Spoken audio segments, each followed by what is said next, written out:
Isa ang kwento ni Chef Max sa mga inspirasyong dala ko nung bumisita ako sa Francesca de Banahaw sa Sariaya, Quezon. Kaya ang fresh na ubod na sikreto ng kanyang masarap na lumpiang sariwa, ginawan ko rin ng isang simple pero ubod ng sarap na putahe. Ang Quezon daw talaga kilala yan. Isa sa mga leading producers ng paborito nating nyog. And of course, alam naman natin nyog is considered tree of life. So gagawa lang tayo ng isang dish na sineselebrate.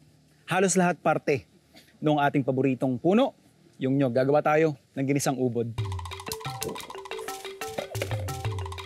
So meron tayo ditong kakanggata. Unahin lang natin to. Uunahin natin to kasi gusto natin siyang magmantika.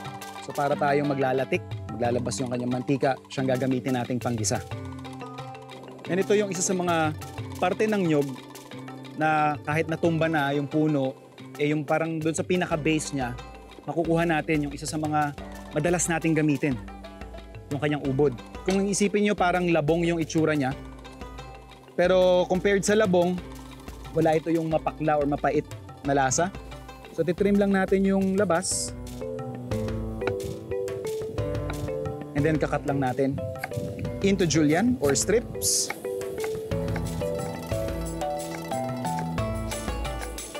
Ready lang din natin yung ating sibuyas. Makikita natin yung gilid. Nagkakaroon na tayo ng magandang caramelization or fonds. Yan yung hinahanap natin na kulay niya mamaya. At bago siya totally mag-reduce, pero makita nyo kasi to, pag nawala yung bula niyan, kakapiranggot na lang yung natitira dyan. I think that's more than enough para ilagay na natin yung ating ubod para lumambot at sipsipin niya yung creaminess na meron dun sa ating kakanggata.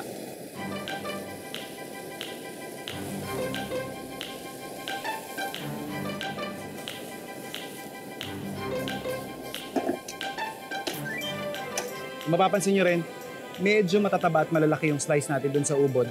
Kasi mamaya, pag lumalambot na yan, gusto ko na para siyang yung linguine na pasta na medyo wide.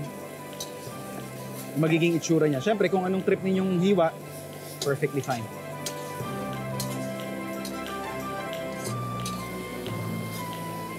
Amoy na natin yung parang malapit ng magmantikang gata.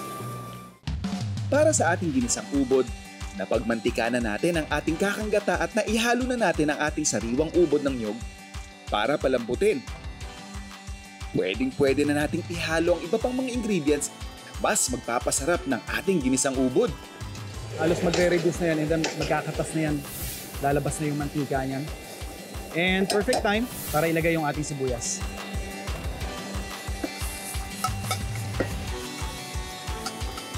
Timplahan lang natin ng oyster sauce.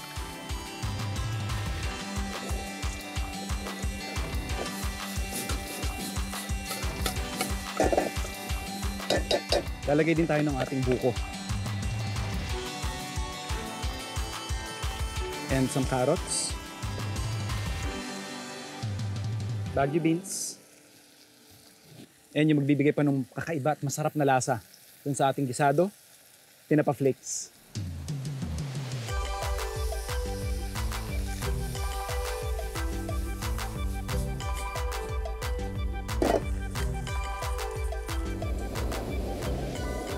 Tikman lang natin.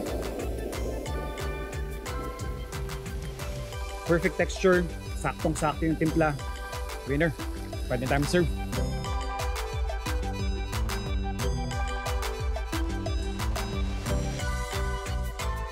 Sariwang ubod, simpleng proseso ng pagluluto, konting diskarte, maaari ka nang makapaghanda ng